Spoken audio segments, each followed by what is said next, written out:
naitwa Costa Jimmy Kibonde, ni mwenyekiti wa taifa wa chama cha Makini.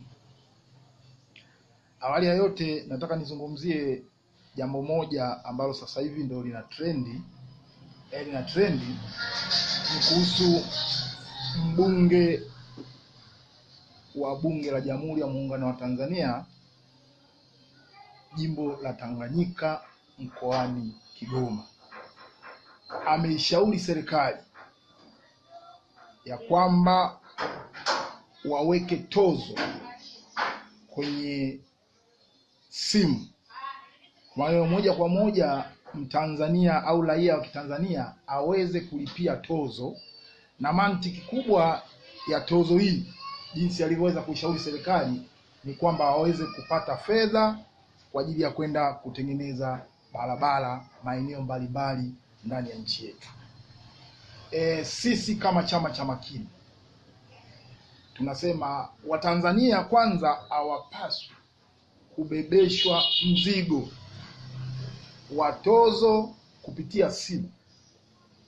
Hilo sisi kama chama cha Makini hatuliungi mkono, kwa sababu hatuna sababu ya kuwabebesha Watanzania mzigo mkubwa wa tozo, ili hali maisha yenyewe ya Mtanzania kwa sasa hivi ni maisha wanapitia kwenye hali ngumu, kulingana na kwamba mafuta yamepanda kwa maana ya petroli, dizeli na mafuta ya taa, ambayo kimsingi tunasema yamesababisha mfumuko wa bei, vitu vingi kupanda.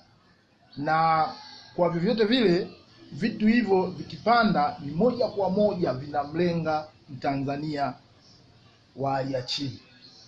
Kwa hiyo hatuna sababu ya kuongeza tozo kupitia simu. Kwa hiyo hatuwezi tukakubaliana na huo ushauri wa mheshimiwa mbunge.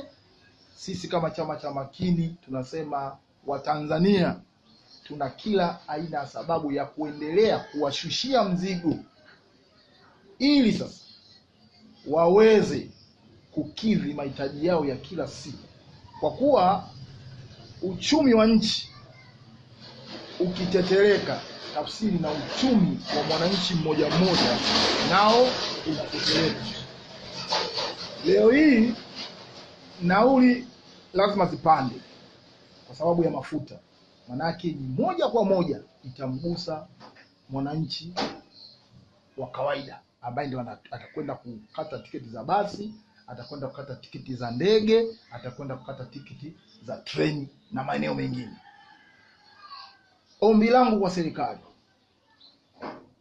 ili kuondokana na hili, penyingine serikali waweze kufanya kuweka jitihada za makusudi, waweze kuweka ruzuku kwenye mafuta, ili sasa mafuta yaweze kushuka bei, na hatimaye sasa serikali itakuwa imeweza kumsaidia mwananchi wake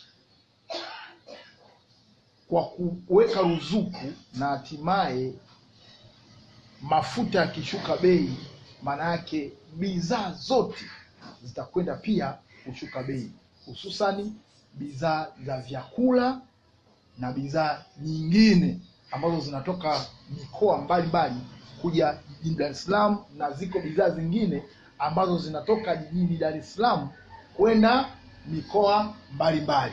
Kwa hiyo serikali inao wajibu wa kuweka ruzuku kwenye mafuta ili mafuta yaweze kushuka.